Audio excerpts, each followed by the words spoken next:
I had never played Legend of Zelda until last week, and I asked my girlfriend, a Zelda mega fan, which one I should play to pop my cherry. She said, "Please play Wind Waker, I beg you, please play it. Do it for me." So as a good and respectful significant other would, I did the exact opposite and played Ocarina of Time. I wanted to undergo the endeavor properly, so I went full 90s kid on this. God, how I missed the times when I could count the number of polygons on my character's nose. 3.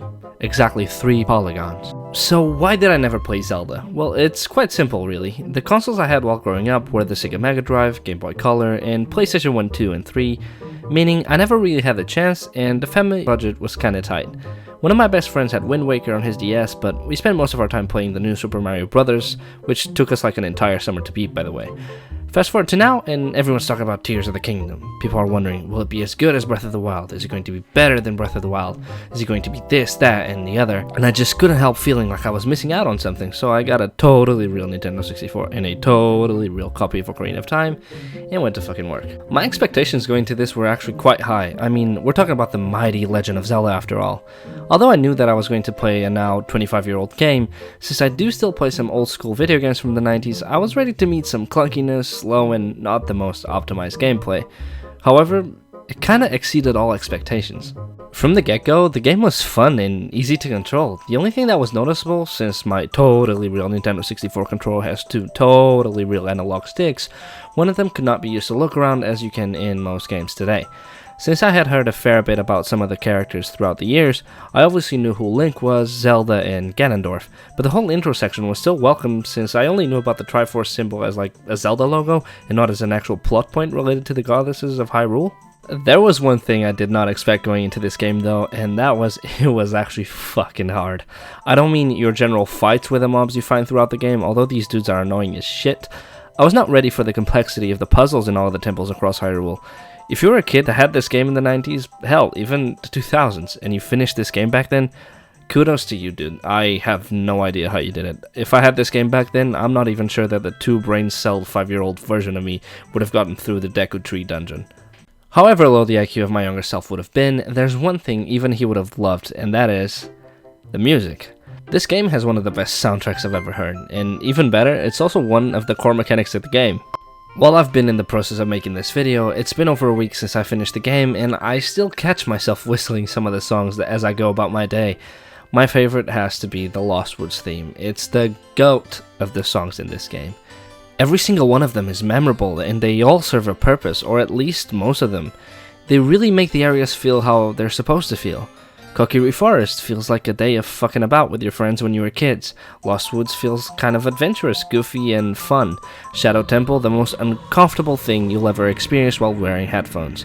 In the Water Temple, it does actually feel like you're underwater due to the granular modulation synth effects used in the background. All of this is super impressive considering how limited the 90s were in comparison to the available technology we have today.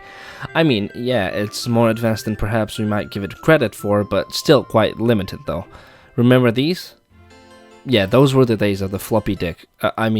Fuck it, you know what I meant. While we're on the topic of aging and the development of technology, we have to address the limitations of the Ocarina of Time.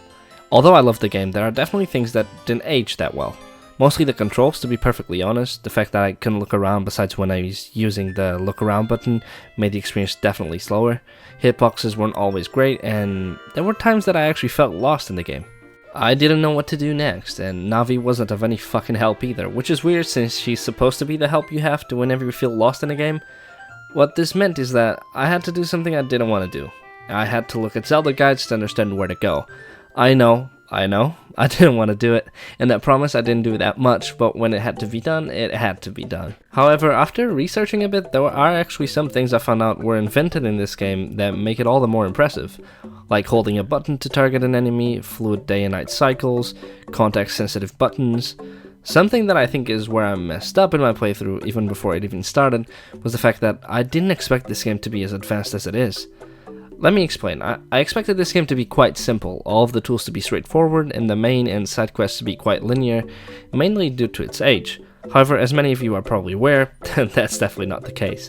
Ocarina of Time has you mixing loads of mechanics, shooting arrows through fire to light torches, using the hookshot to move through the dungeons, using the lens of truth to navigate through rooms that have invisible walls and fight invisible enemies at the same time.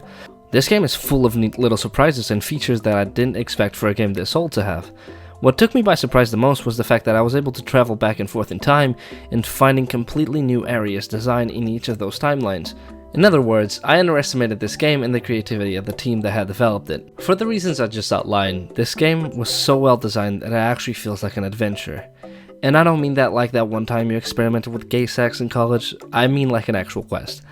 Although the game's plot is kinda simple, the way it actually plays out and what you have to do is definitely not. You find yourself in all sorts of environments, from a water dungeon to a desert, from your typical woods to an actual city, and from developing from a child to an adult version of Link. Also, it's very easy for you to miss side quests that you might have not even realized were available if you just wanted to play through the main story. The best part about it is that you can go most places without limitation regarding of where you are in the development of the story of the game. The recipe for an adventure, in my opinion, requires two things: freedom to explore the world around you, and the guarantee of an arduous journey ahead. Obviously, you can't go everywhere in the game all the time since there are skills and tools you must unlock, but all the way through it, the only place that ever felt like an obstacle was placed purposely in front of you was the Death Mountain with all the boulders blocking the passage to certain areas. When it comes to the difficulty of the journey ahead, the game makes it so that your skill increases incrementally, as does the difficulty, meaning that they introduce new challenges, enemies, and puzzles while keeping the game fair to the player. It didn't feel fucking fair at the time, let me tell you that. On a story perspective though, it's exactly the same. You begin your journey as this young kid that doesn't know much about the world, and then suddenly a huge responsibility is placed upon your shoulders to save Hyrule from ruin. That's when I realized that this game is about growing up. With that said, this is why, like many others before me, I've now fallen in love with this franchise. After just one game, yeah, this game, although it felt frustrating at times, after finishing it, I couldn't help feeling a sense of emptiness. I can no longer experience it for the first time, and it's kinda bittersweet. On one end, it's sad that I'll never get to play it with a sense of wonder since I have now played through it. On another, I've witnessed a piece of gaming history.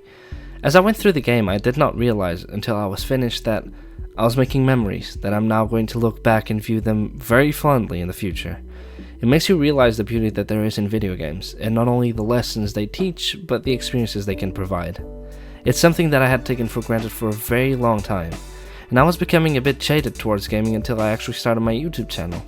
Part of the reason why I started making videos was not only to get out of my comfort zone when it comes to the games that I've played, but to start having experiences and to be able to form opinions on those and share them with you. Since finishing Ocarina of Time, I've gone on to play Breath of the Wild, and although I'm still very much at the beginning of that journey, both in the game and in my YouTube video making hobby, I can't wait for what it holds in store for me, and I hope you stick around for the adventure that awaits us.